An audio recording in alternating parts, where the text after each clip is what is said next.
பத்தி இந்த படத்தை ரசிச்சு இந்த படம் என்ன தாக்கத்தை அவங்க மேல ஏற்படுத்தியிருக்குன்னு தொடர்ந்து ஒரு மீம்ஸாகவும் பதிவுகளாகவும் ரீல்ஸாகவும் போட்டுட்டே இருக்கிற தமிழ் சினிமாவின் ரசிகர்கள் உங்க எல்லாருக்கும் இந்த தருணத்துல நன்றி சொல்லிக்கிறேன். நன்றி சொல்ல முடியல. அவ்வளவு பேர் இந்த படத்தை பாராட்டி இருக்கீங்க, புரிஞ்சுக்கிட்டு இருந்திருக்கீங்கிறதுக்கு ரொம்ப நன்றி. இந்த படம் ஒத்துக்கிறதுக்கு மிகப்பெரிய ரீசன் என்னன்னா, இதுக்கு முன்னாடி தமிழ் சினிமால அருமையான படங்களை நமக்கு கொடுத்த முக்கியமான இயக்குநர்களும் நடிகர்களுக்கும் நான் நன்றி சொல்லி ஆகணும். Balachander sir, K Viswanath sir, Balu Mahendra sir, Mahendran sir, Kamal sir, அவங்கெல்லாம் நம்ம சின்ன வயசுல அவங்க வந்து வெறும் உறவுகளை வச்சு கதைகள் பண்ணி அதை ரசிக்க வச்சு அதுக்கு தூங்க விடாம பண்ணியிருக்காங்க. அந்த மாதிரி படங்கள் நமக்கு கிடைக்காதான்னு ஏங்குறப்போ அப்படி ஒருத்தர் கதை எழுதியிருக்காரு. அந்த கதையை எப்படி மிஸ் பண்றது? எனக்கு மெட்ராஸ் வெற்றி விழால வந்து பத்திரிகை எல்லாரும் நான் சந்திச்சப்ப ஞாபகம் இருக்கு. நல்ல படங்களை தேர்ந்தெடுத்து பண்ணுங்க, நீங்க பருத்தி வீரன்ல ஸ்டார்ட் பண்ணியிருக்கீங்க, நீங்க பொழுதுபோக்கு படம் பண்ணுங்க, ஆனா நல்ல படங்கள் தேர்ந்து பண்ணீங்கன்னு எனக்கு சொல்லியிருந்தீங்க. மறக்கவே மாட்டாது. அதுல இருந்து நான் என்னுடைய பாதையும் நான் தேர்ந்தெடுத்த படங்கள் உங்களுக்கு தெரியும். இந்த படம் வரும்போதும் இந்த படம் பண்ண வேண்டிய படம் இது வந்து இந்த படம் எவ்வளவு ஒரு உரையாடல்களை உருவாக்கி இருக்கு, எத்தனை பேர் ரிஃப்ளெக்ட் பண்ண வச்சிருக்கு. ஒரு கலை படைப்புக்கும் நல்ல கலை படைப்புக்கும் முதல் விஷயமே இந்த உரையாடலை ஏற்படுத்துறது, ஒரு விவாதத்தை ஏற்படுத்துறது தான். அப்படி அவ்வளவு விஷயங்களை வந்து இந்த படம் பேச வச்சிருக்குங்கிறதுக்கு இந்த படத்தோடைய வெற்றிக்கூட மிகப்பெரிய முக்கியமான ரீசன். அப்படி சினிமாங்கிறது பொழுதுபோக்கு மட்டும் இல்லை, எல்லா கலை அம்சத்தையும் சேர்ந்த ஒரு கலை படைப்புன்னு காமிச்சுக்கிறதுக்கு எப்பாதான் நல்ல படங்கள் அமையும். அப்படி ஒரு படமா தான் நான் பாக்குறேன். அதே சமயத்துல இன்னைக்கு ஒரு 30ல இருந்து அபோவ் இருக்கிறவங்க, வாழ்க்கையில கொஞ்சமாவது கஷ்டத்தை பார்த்தவங்க, அவங்க எல்லாருக்கும் இந்த படம் நிச்சயம் புரியும்னு நம்பினேன். அண்ட் இன்னைக்கு இருக்கிற ஒரு மன ஓட்டம் இருக்கு இல்லையா, ஒரு ஒரு செகண்ட் வேர்ல்டு வாருக்கு அப்புறமா ஒரு சமுதாயம் வளர்ந்துருக்கும், அவங்களோட எண்ண ஓட்டங்கள் வேறையா இருந்திருக்கும். அதுக்கப்புறமா இருந்தவங்களோட எண்ண ஓட்டங்கள் இருக்கு. நம்ம வந்து ஒரு தொழிலுக்காக வந்து சிட்டிக்கு வந்துட்டோம், அதுக்கப்புறம் பார்த்தா சொந்தங்களை விட்டு போயிடுறோம், நம்மளுடைய கலாச்சாரத்தை விட்டு போயிடுறோம், நம்மளுடைய சரித்திரத்தை மறந்துடுறோம் அப்படின்னு நிறைய விஷயங்கள் நம்ம மனசுல ரொம்ப ஆழமா ஓடிக்கிட்டு இருக்கும். அது எல்லாத்தையும் எடுத்து கண்ணு முன்னாடி நிக்க வச்ச மாதிரி இந்த கதை இருந்துச்சு. அப்ப இந்த கதையை பண்ணிடணும் அப்படின்னு தோணுச்சு. அதே ரியாக்ஷன் எல்லாருக்கிட்டையும் இருக்குங்கிறத எனக்கு ரொம்ப சந்தோஷமா இருக்கு. அது சொன்ன அன்பை விதைச்சிட்டோம்னா போதும், அன்பு எல்லாருக்குள்ளயும் இருக்கு, அதை வெளில கொண்டு வந்தா போதும். இது ஒரு ஃபேஷனபிளான விஷயம் கிடையாது. இன்னைக்கு வந்து கான்ட்ரவர்சி தான் எல்லாரும் அதிகமா பார்ப்பாங்கன்னு கான்ட்ரவர்சி மாதிரி போயிட்டு இருந்தாலும், முன்ன பின்ன தெரியாத ஒருத்தருக்கு ஒரு செஞ்ச உதவி ஒரு சின்ன வீடியோ வந்து அதனோட வியூஸ் தான் ரொம்ப அதிகமா இருக்கு. சோ அதை எடுத்துட்டு வந்து ஒரு கதையா எழுதிருக்காரு. அதை எப்படியாவது பண்ணிடணும்னு ஆசைப்பட்டோம். அப்போ 2D கொண்டு போய் கொடுத்தோம்னா தான் இந்த முழுமையா எந்த ஒரு டிஸ்டர்பன்ஸ் இல்லாம அழகா வந்து சேரும்னு நம்பணும். அதுக்கேற்ற மாதிரி வந்து ராஜாக்கும் Karthiyanan team managers Senthil sir இவங்க எல்லாருக்கும் வந்து பெரிய நன்றி சொல்லணும். ஏன்னா அப்படி கவனிச்சுட்டாங்க. எல்லாமே நைட் ஷூட்டு கூடயே இருந்து எந்த ஒரு இடையூறு இல்லாம அந்த ஷூட்டிங் கண்டினியூஸா வந்து முடிஞ்சதுக்கு அந்த ப்ரொடக்ஷனுக்கு ஒரு பெரிய நன்றி சொல்லணும். அதுக்கப்புறம் வந்து ஒவ்வொரு டெக்னீஷியன்ஸும் 96 ஒரு படத்துல ஏற்கனவே எல்லாருமே ப்ரூவ் பண்ணிட்டாங்க, எல்லாரும் அவங்களோட ரசிகர்களா இருக்கணும். ஆனா திரும்ப அதே டீம் இன்னொரு படம் எடுக்கிறாங்கன்றப்போ அவங்க எல்லாரும் ஒரு குடும்பமா உட்காந்து அந்த ஓனர்ஷிப் எடுத்துக்கிட்டு ஒவ்வொரு டிபார்ட்மெண்ட்டும், நான் ஒவ்வொரு டிபார்ட்மெண்டா சொல்லணும்னா எடிட்டிங் எடுத்துட்டோம்னா எங்க எடிட் பண்ணிருக்காங்கன்னே தெரியாத அளவுக்கு அவ்வளோ ஸ்மூத்தா கொண்டு போறது வந்து அவ்வளவு ஈஸியா இல்லை. அந்த உரையாடலுக்கும் கற்பனைகளா இருக்கிற அந்த பழைய கால காட்சிகளுக்கும் ஜம்பே இல்லாம அவ்வளவு ஸ்மூத்தா கொண்டு போனது. கோவிந்த் வசந்தோட இசை, மாடை பார்க்கும்போது அது என்னமோ ஒரு தெய்வமாக தெரியுது நம்ம கண்ணுக்கு. ஒரு சைக்கிள் பாக்குறப்போ அது விலை மதிப்பில்லாத ஒரு பழைய சைக்கிளுக்கு வந்து அவ்வளவு ஒரு வேல்யூ இருக்குங்கிறது. என் கசன் சொல்றான், அந்த படம் பார்த்துட்டு ஒரே ஒரு நாள் அண்ணா கூப்பிட்டு நீ வந்து நான் பாத்துக்கலாம்னு சொன்னாரு. நான் ரியலைஸ் பண்ணதே இல்லை அந்த மூமெண்ட்டை, எப்ப என் வாழ்க்கை மாறிச்சு நான் ரியலைஸ் பண்ணவே இல்லை. ஆனா அந்த ஒரு ஃபோன் கால் என் வாழ்க்கையை மாத்துச்சு. அப்படி நம்ம யாருக்குமே நம்மள அறியாம பண்ண உதவி அவங்க லைஃபே மாத்த முடியும்னு சொன்னா அப்ப தெரிஞ்சு எவ்வளவு உதவி பண்ணலாம் அப்படின்னு அவனுக்கு அவ்வளவு மைண்ட்ல ஓடிட்டே இருந்துச்சுன்னு சொல்றான். அப்படி எல்லாருடைய மனசாட்சியா எல்லாரையுமே வந்து அந்த படம் கேள்வி கேட்க வச்சுட்டு இருக்குன்னா அதுக்கு அந்த இசை கொடுக்குற வேல்யூ இருக்கு இல்லையா, அது அவ்வளவு முக்கியமா நான் பார்த்தேன். கேமரா ஒர்க்கா வந்து மகி எப்ப வேலை செஞ்சாப்லன்னே தெரியல, தள்ளி தான் இருப்பாப்ல, கிட்டே வரமாட்டாங்க. ஒரு கிட்ட வந்து கேமரா வச்சு இது சினிமான்னு காமிக்கிற மாதிரி ஒரு காட்சி கூட இல்ல, எல்லா இடத்துலயும் தள்ளி இருப்பாங்க. ஏன் பிரதர் இந்த படத்துல இந்த ட்ராலி ஷாட் இந்த ஜிம்மி ஜிப்பு இதெல்லாம் யூஸ் பண்ணவே மாட்டீங்களா அப்படின்னு. எந்த இடத்துலயும் சினிமான்னு தெரிஞ்சிடக்கூடாதுங்கிறதுக்காக கேமரா தள்ளியே இருக்கும், எங்க கிட்டே வந்ததே இல்லை. ஒரு நாள் கூட நானும் சாரும் நடிக்கிறப்போ நாங்க வந்து நடிச்சிட்டு இருக்கோம், ஒரு உணர்வே இல்லை. நாங்க 2 பேர் பேசிட்டு இருக்கோம், ரொம்ப நெருக்கமானவங்க கிட்ட இருக்கிற போதுதான் வந்து நம்மளோட எல்லா விஷயங்களும் பகிர்ந்துக்கும். அப்படி எல்லா விஷயம் பகிர்ந்துக்கிறதுக்கான ஒரு ஆப்பர்ச்சுனிட்டி வந்து அந்த கதையில இருந்திருந்தாலும் அதுக்கான சூழலை வந்து அவ்வளவு ஏற்படுத்தி கொடுத்திருந்தாங்க. லைவ் சவுண்டா இருக்கிறதுனால எல்லாரும் பின் டிராப் சைலன்ஸ்ல இருப்பாங்க. அதுக்கு வந்து அசிஸ்டன்ட் டைரக்டர்ஸ்க்கும் அசிஸ்டன்ட் கேமராமேனுக்கும் நன்றி சொல்லணும். அந்த செட்டை அப்படியே வந்து அந்த அமைதியை மெயின்டைன் பண்ணதுக்கு. இல்லாட்டி இந்த படம் பண்றது அவ்வளவு ஈஸி இல்லை. இல்லாட்டி அந்த மாதிரி ஒரு ஜோன் அவுட்டா உள்ள போய் நம்மளுடைய சரித்திரமும் நம்ம சமூகத்துல நகர்ந்த நிகழ்ச்சிகளும், ஏன்னா நமக்கு நமக்கு வராத வரைக்கும் அது பிரச்சனை இல்லைன்னு தான் நம்ம வாழ்ந்துட்டு இருக்கோம். ஆனா வந்து உன்னை சுத்தி இருக்கிற விஷயம் இன்னைக்காவது உன்னை பாதிக்கும் அப்படிங்கிறது வந்து நமக்கு பின்னாடி தான் இருக்கும். ஆனா ஒருத்தன் அதை எடுத்து நம்ம கண்ணு முன்னாடி பேசுறான் இல்லையா, அப்பதான் அதனோட சீரியஸ்னஸ் நமக்கு புரியுது. அந்த மாதிரி விஷயங்களை பகிர்ந்துக்கிறது வந்து எனக்கே ஒரு படிப்படியா இருந்துச்சுன்னு சொல்லலாம். அண்ணா அடிக்கடி சொல்லுவாங்க, லார்ஜ் ஹார்ட்டடா இரு, உன்னால எவ்வளவு பெருந்தன்மையா இருக்க முடியுமோ இரு அப்படின்னு அடிக்கடி சொல்லிட்டே இருப்பாங்க. அப்படி பெருந்தன்மையா இருந்தாதான் சில முடிவுகள் எடுக்க முடியும். சில தருணங்களை முக்கியமான முடிவுகள் எடுக்க முடியும். அப்பதான் எல்லாரும் மேலயும் அன்பா இருக்க முடியும். அவன் மேல கோவப்பட்டவங்க மேலேயும் நம்மளால அன்பா இருக்க முடியும். அந்த மாதிரியான சூழல் இந்த படம் திருப்பி எனக்கு ஏற்படுத்தி கொடுச்சுன்னு சொல்லலாம். ராஜா சொன்ன மாதிரி நம்ம ஊர்ல சொந்தக்காரங்க இருப்பாங்க. சம்மரானா ஊருக்கு நான் போயிடுவேன். அவங்க தகுதிக்கு மீறி நம்மளை கவனிப்பாங்க. அது நம்ம மெட்ராஸ்ல இருந்து வர பசங்க, அதனால இவங்க நல்ல பிஸ்கட் தான் சாப்பிடுவாங்க, ஒரு நல்ல வாழைப்பழம் வாங்கி வைக்கணும்னு அவங்க தகுதிக்கு மீறி கவனிச்சுப்பாங்க. ஆனா சாப்பிடாம கூட வருவோம், கையில தொட்டு கூட பார்க்க மாட்டோம். ஆனா நான் அவங்க சாப்பிடறமான்னு பார்த்துட்டே இருப்பாங்க. எனக்கு அதெல்லாம் அப்ப நான் நினைச்சு பார்க்கவே இல்லை. இப்ப நான் நினைச்சு பார்க்கிறேன்.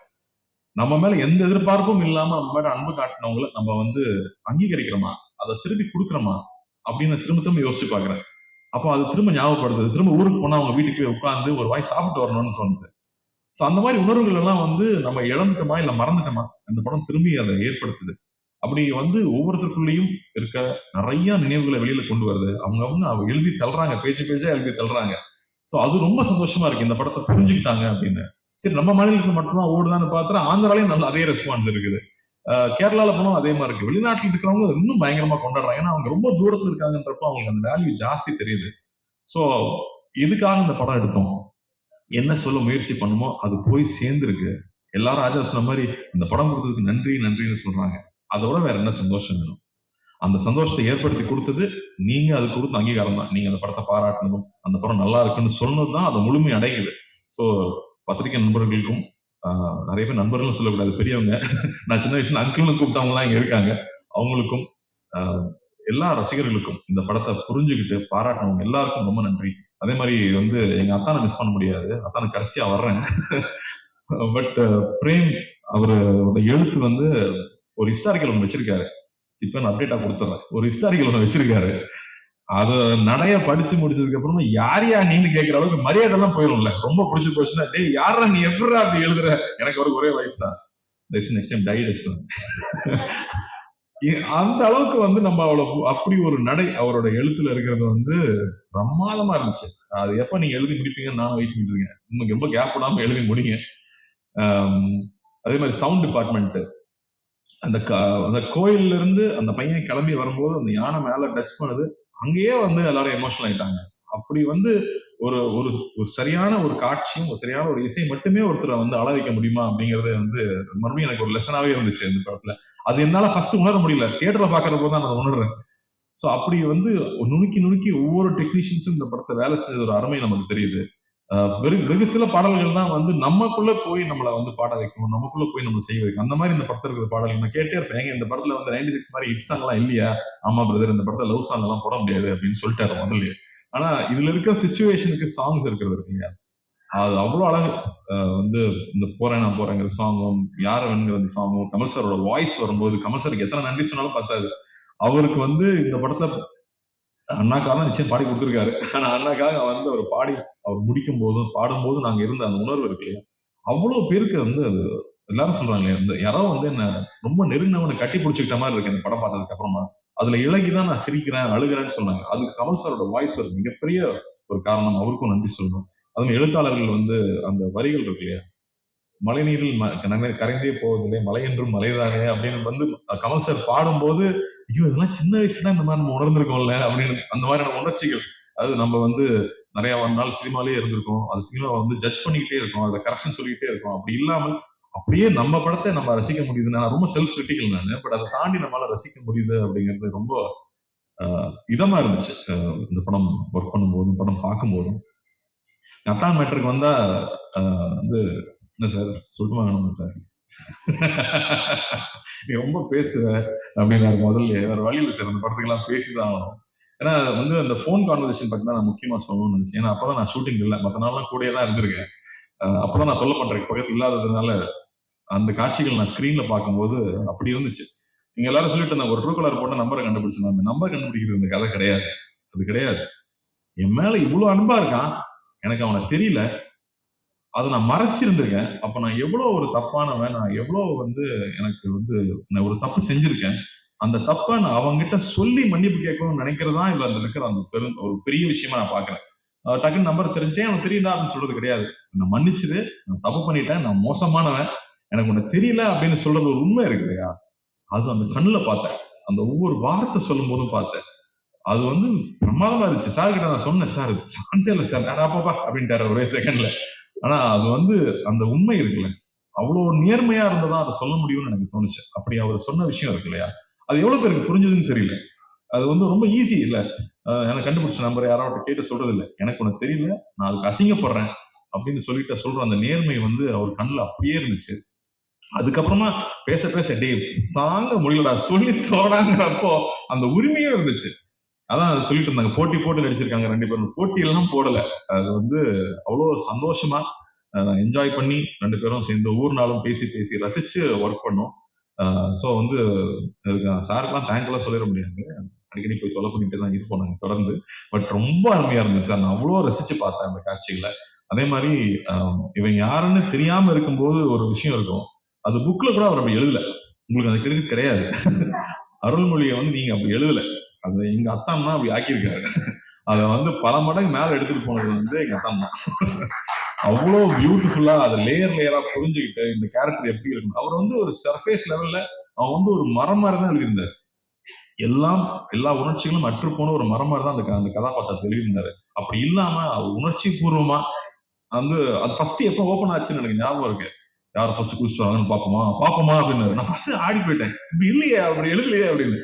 அப்பதான் வந்து திரும்ப எனக்கு நாங்க ஊருக்கு போனா எப்படி இருப்போமோ, அப்ப வந்து எப்படி ஒருத்தன் இலகுறான் அப்படிங்கறத வந்து அவர் மைண்ட்ல வச்சுக்கிட்டு ஸ்டேஜ் பை ஸ்டேஜ் அவர் கொஞ்சம் கொஞ்சமா அதுல இருந்து வெளியே வந்திருப்பாரு. இல்ல நான் சொல்லிதான் ஆகணும், முடியாது. இவ்வளவு பேர் இருக்காங்க, நான் சொல்லிதான் ஆகணும். வேற எப்ப சொல்றது? சோ பியூட்டிஃபுல்லா பண்ணிருந்தீங்க சார். Love you sir.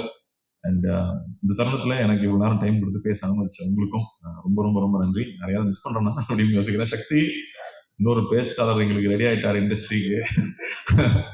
ரொம்ப அழகா சொன்னீங்க. டைரக்டர் பத்தி அவ்வளோ அழகா சொன்னீங்க. எப்படி வந்து நிறைய மூட்டை கட்டி வச்சிட்டோம்னா அதுல வந்து அரிசி உமியும் சேர்ந்து இருந்தா அதுக்கு வேல்யூ இல்லை. அரிசி மட்டும் தான் வேல்யூ. அப்ப எத்தனை மூட்டைங்கிறது கணக்கு இல்லை. மூட்டை மட்டும் அரிசி இருக்கா, அது உணவாகுமாங்கிறது முக்கியம். அதனால கம்மியான படங்கள் பண்ணாலும் நல்ல படங்களா பண்ணுவாரு நிச்சயமா. பட் அது ரொம்ப அழகா எடுத்து சொல்லிருந்தீங்க. ஸோ நன்றி.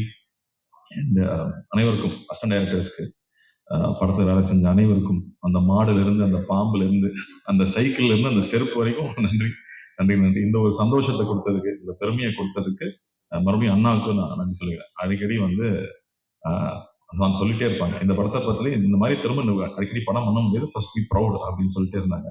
அன்னி முந்தனே தான் படம் பார்த்தாங்க. ஒரு ப்ரொடியூசரா பொறுப்பா ரிலீஸ் முன்னாடி படம் பார்க்க வேணாம், படம் பார்த்ததுக்கு அப்புறமா அன்னி கூப்பிட்டு சோ ப்ரௌட் கார்த்தி, இந்த மாதிரி படம் அடிக்கடி பண்ணு. இங்க வியாபாரம் ஒரு பக்கம் இருக்கு, ஆனா இங்க இன்னொன்னு வந்து மக்களுக்கும் நமக்கும் நெருக்கமா இருக்கிற படங்கள் வந்துட்டே இருக்கணும்னு சொன்னாங்க. ஸோ அதெல்லாம் பெரிய கான்ஃபிடன்ஸ் கொடுக்குது.